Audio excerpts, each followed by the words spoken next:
Before we can dive into Persona 4, it's important that we understand what a persona is. The persona was first introduced by the Swiss psychiatrist Carl Jung.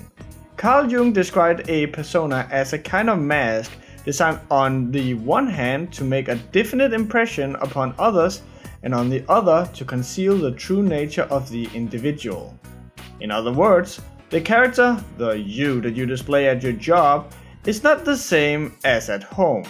When alone we have no one to impress, but in public we wear a mask, a persona, so that we might impose our desirable image of ourselves onto others. Everyone who's worked in retail knows perfectly well how you put on that smiley friendly mask even when the customer is cussing you out for their own shortcomings, when all you really want to do is slap them and tell them to shut up. In other words, the persona is there to subdue all of the primate urges, impulses and emotions that are not considered socially acceptable. And should we act out on those impulses, we'd be laughed at by society.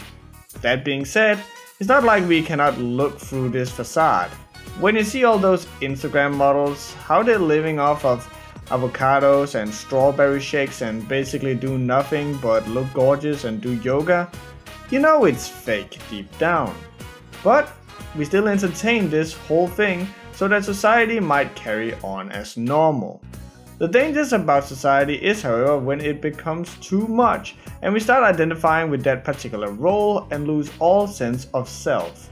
You know the type, the person who has no personality, so they make up for it with a persona or a gamer tag, or heck, even according to some reports, even base your entire persona around your sexuality.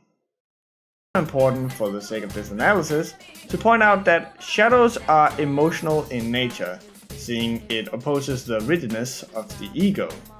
Because of this, the shadow is prone to projection, where we attribute to other all our evil and inferior qualities that we do not want to admit are in ourselves.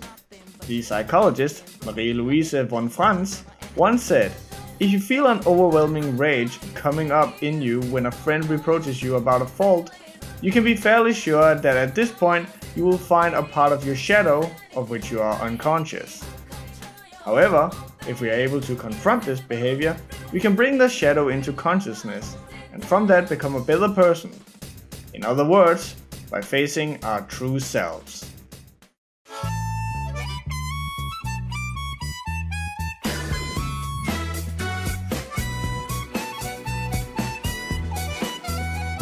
Keeping these things in the back of our mind, let us finally dig into Persona 4. Please note this episode of Show and Tell is gonna be a little different, seeing it's a game that can easily go on for several hundreds of hours, so I'll more or less just be touching on various highlights and symbolism, rather than a full game breakdown. Persona 4 is a video game by Atlus and directed by Katsura Hashino. It originally came out for the PS2 in 2008, and has since then been ported both to the PlayStation 3, the PlayStation Vita, and even recently got a port for PC that I can warmly recommend. It has also had a dancing rhythm game spin-off, a fighting game spin-off, there has been entire concerts and stage plays and music albums based solely off the game's soundtrack.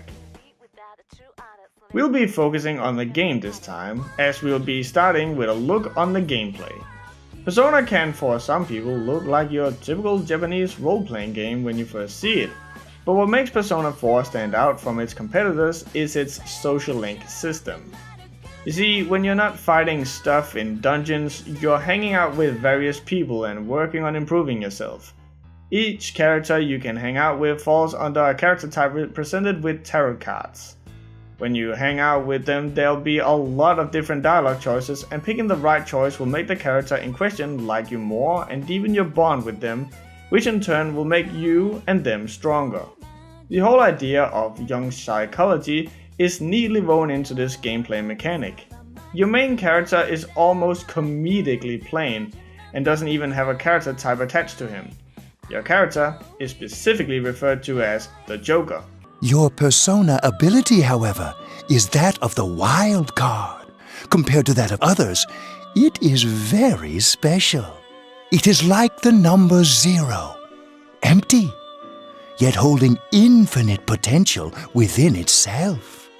A joker in most games of cards is called that because it can replace any other card in the deck, and your character is no different. Your character, or you as we'll be calling him from here on out, is purposely a plain boring slate that the player can put themselves into the shoes of. Just like Jung's psychology about personas suggests, you, to get the best results from your friends, have to attach a persona to himself to best give the right answer for each person. You're purposely taking on a persona to get the best response from the people you're hanging out with, just like a real persona works. This isn't just your typical role-playing multiple choice thing, as your goal here is purposely to say what the person you're talking with wants to hear to get a reward from them liking you more. Each character you're talking with starts out very surface level, just like how it is when meeting new people in the real world. And just like in the real world, as your relationship deepens with the characters, you learn to see through the persona that the character wants to present, and as time goes on, get to see the real them, bad sides and all. And in the end, the character is stronger as a result, having been helped coming to terms with their situation and shortcomings. Nowhere is this more apparent than with the main characters, but to get to them, let's start out at the very beginning.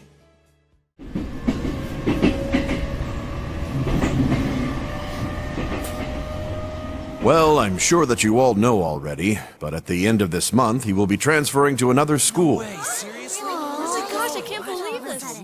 Quiet down, guys. I'm not done yet.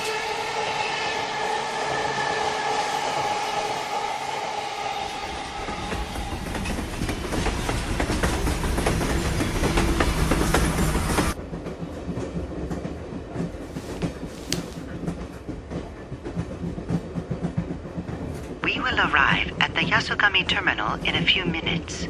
Passengers headed for Inaba City and Yaso Inaba Station, please go to the other side of the platform.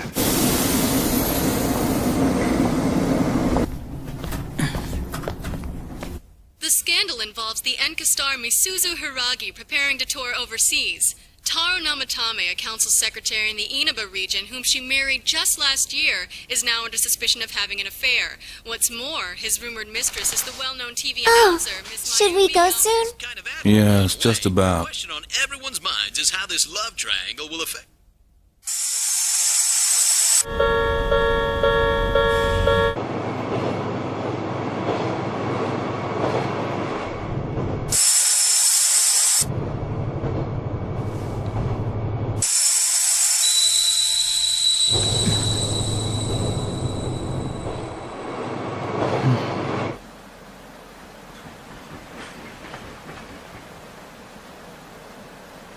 Yaso Inaba.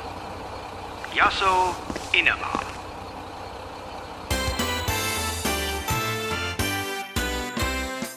You play as Yu Narukami, who is traveling to the far-off village Inaba to stay with his uncle because Yu's parents are working. Shortly after arriving to Inaba, Yu hears about a rumor that if you stare at a turned-on TV screen at midnight when it's raining, you'll see something special. You ever hear of the Midnight Channel? You're supposed to look into a TV that's switched off, alone, exactly at midnight on a rainy night. While you're staring at your own image, another person will appear on the screen, and they say that person's your soulmate. What? For a second I thought you were actually going to say something useful. Upon trying this, Yu almost falls through the TV into another world. The TV is gonna serve as an important thematic tool throughout the game, and it only makes sense that it is a vital thing for the gameplay as well. You see, the TV is actually a gateway between the real world and the shadow world. In the shadow world is a heavy fog that makes it near impossible to see through, and now is probably a great time to talk about the most prevalent theme of Persona 4, which is facing the truth. The shadow world is filled with fog, something that obscures the sight of people. It's literally and figuratively preventing you and the characters from seeing the truth. This is also why when the characters are given glasses by the game's mascot Teddy, that they're able to see through the fog, as the glasses symbolizes a will and ability to see clearly, to see through lies and deception. This is also why the story is a murder mystery, because you have to find the truth and find the true culprit. What are these glasses for?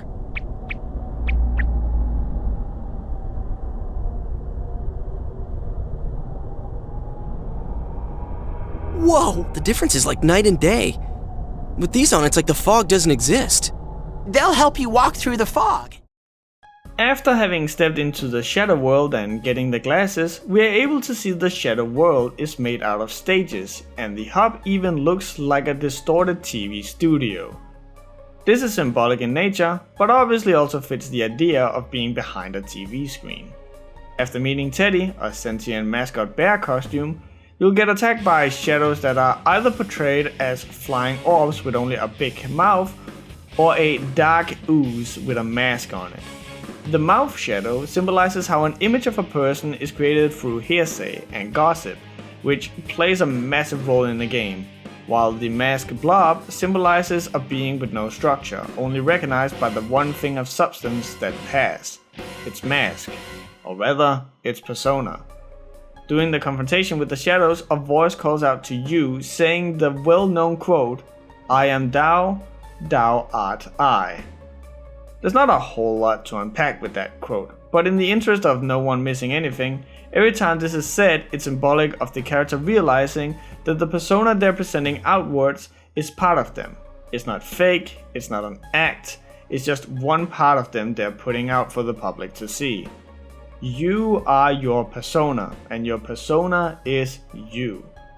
Coming to this realization, Yu summons his persona Izanagi, and this is actually where we're gonna pause the video and give you guys a little history lesson. In the Shinto creation myth, there were two kamis, Izanami and Izanagi. In the beginning, they were said to only be water, but then one day, Izanagi and Izanami shoved Izanagi's spear into the ocean and stirred it around and pulled it back up. Mud dripped from the tip of the spear and created islands that would then go on to become Japan. Izanami and Izanagi decided to live on the island, where they fell in love and got married and had 8 children that become the islands surrounding Japan. Izanami also gave birth to the mountains, the wind, the rivers, the field, and much more. However, when giving birth to fire, she was horribly burned and succumbed to her injuries, and eventually went to the underworld Yomi. Struck by grief, Izanagi ventured to the underworld to get Izanami back. When he arrived, he was greeted by Izanami from the shadows, who said she'd leave with Izanagi, but only if he did not look at her. Izanagi agreed, but eventually succumbed to temptation, and took a look at his wife. He lit a torch and saw Izanami, previously the pinnacle of beauty, had now been reduced to a rotting corpse. Struck by fear, Izanagi fled, chased by the grieving Izanami. When he reached the surface again, he sealed the underworld behind him with a giant boulder, preventing Izanami from escaping. Izanami screamed from the other side that she would kill 1,000 people every day if Izanagi left her there, to which Izanagi replied he'd create 1,500 people every day. And now, we can return to Persona 4.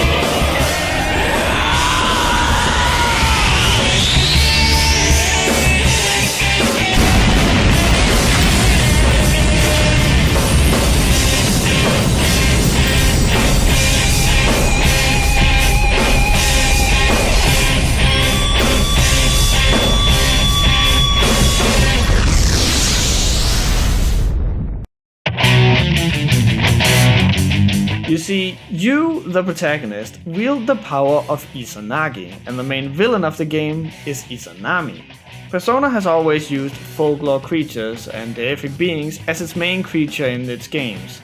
This is because Persona is an offshoot of the Shin Megami Tensei franchise, where God is dead and thus the void is being filled with all the smaller deific beings. And it's not by chance this game chose to focus on the story of Izanami and Izanagi. The story of Izanami and Izanagi is important to the game's themes because Izanagi couldn't stand to face the truth, both figuratively and literally. He could not accept the death of his wife, and when he came face to face with the grim reality, he chose to flee from the truth yet again. The story also takes place in Inaba, up in the mountains, far away from the modern world, to really nail home the feeling of the creation of Japan and its beauty. After awakening the persona of the protagonist, the team, currently consisting of Yosuke, Chie, and Yu, head back outside the TV into the real world, only to find short after that the girl Yusuke had a crush on, Saki, has been found dead. I regret to say that I have a terrible announcement for all of you. One of our third-year students, Ms. Saki Konishi of Class 3, has passed away. Passed away? Insisting that she's related to the TV world, Yusuke and Yu head into the TV world again, and this time end up in a dark liquor store that belongs to Saki's family. Here, we bump into our first persona Shadow, which is a copy of Yosuke but with bright yellow eyes. The Shadow states that he's Yosuke and starts explaining stuff that Yosuke doesn't want to hear. Stuff such as how he's not looking for Saki's murderer out of love for Saki, but for entertainment. Yosuke originally comes from the big city, so he's bored to death in Inaba. The Shadow goes on to explaining how Yosuke could even become a hero if he found out who the true culprit is.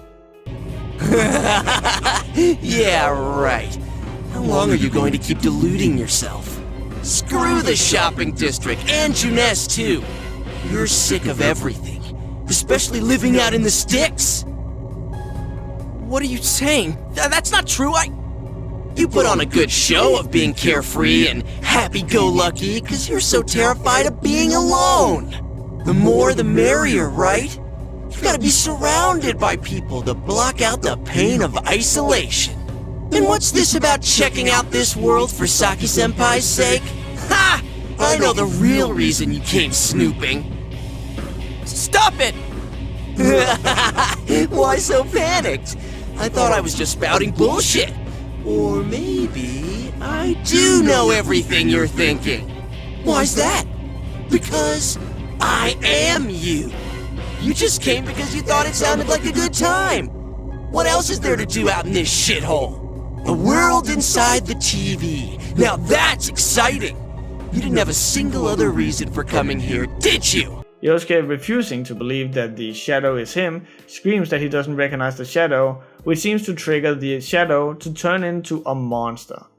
If you look at the psychology of the persona and Shadow, refusal to acknowledge the Shadow can lead to destructive behavior, and in the game, what better way to symbolize destructive behavior than a boss fight?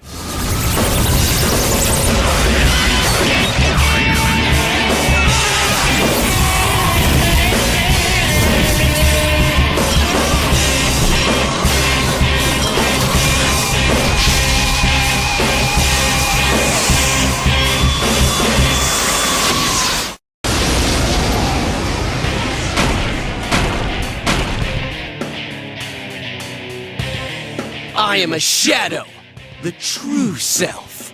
I'll crush everything that bores me, starting with you.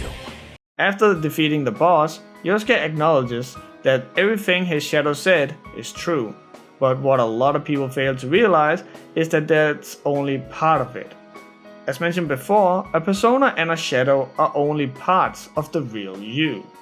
The real you encompasses the whole thing. Yosuke did love Saki, and did want to find the murderer for the sake of avenging her, but inside of him, her death could also lead to him becoming famous and having something to do. If you think this is weird, when one of your distant relatives dies, have you never thought about whether or not you would inherit anything? It's the same thing. It's not a good thought to have, but we as people are flawed, and what Persona 4 tells us is that it's okay to be flawed. Just accept that it's a part of you, and it's only a part of you. It's not all of you, and learn from it. And coming to this realization helps Yosuke in awakening his own persona, Jiraiya. Now, the way I'm gonna do this is that every time a new party member joins the team, I'm gonna go into depth with their design, as well as their persona and their significance. A thing to notice about Persona 4's character designs is how much is done with incredibly little, and Yosuke is no exception to this. For example, Yosuke always wears his headphones around his neck, showing how he's always ready to listen to music, which refers to him always looking for entertainment. It's actually been confirmed that what he listens to is Western music and film soundtracks when in combat, meaning he's trying to copy what he sees on TV. Also, his hair is dyed, again to stand out more. He also has his jacket slightly open to reveal his t-shirt underneath. When we see Yosuke in casual wear, you'll usually find him rocking stylish outfits, and almost constantly with the color of orange, which is known for calling to mind feelings of excitement, energy, and enthusiasm. It is also used to draw attention, such as in traffic signs and advertising. Yosuke wants to be seen. Yosuke's persona is Jiraiya, which is a character from Japanese folklore, which is a ninja who used magic to morph into a gigantic toad. So yes, that's where the toad imagery from Naruto also comes from, and it's also why there's such a predominant toad-themed look to Yosuke's persona. The scarf is also typically associated with ninjas. But when looking at Jiraiya, the very first thing you notice is that big golden grin on his face and these starry eyes. There's also 2 extra eyes poking out of his head, which are shut, symbolic of Yosuke's boredom with Inaba. The big starry eyes symbolizes Yosuke's wish to experience amazing stuff and witnessing things of interest, as well as always having lofty ambitions. If you look closely, you can actually see that underneath the starry eyes are 2 dots for eyes, which are Jiraiya's real eyes, symbolic that Yosuke might just actually be pretty plain, but he wants to be perceived as extraordinary and ambitious. Similarly, Jiraiya also has a normal mouth hidden away by the scarf, and just like with the eyes, there's also a big golden shiny smile to take your attention away from the real mouth. The smile is grinning from ear to ear, representing how Yosuke always acts goofy and happy-go-lucky, as well as his tendency to make jokes, to make even the worst situation bearable. In short, Jiraiya's design represents how Yosuke likes to appear happier and more exciting than he actually is, because he doesn't want people to see that he's actually just a normal guy like everyone else.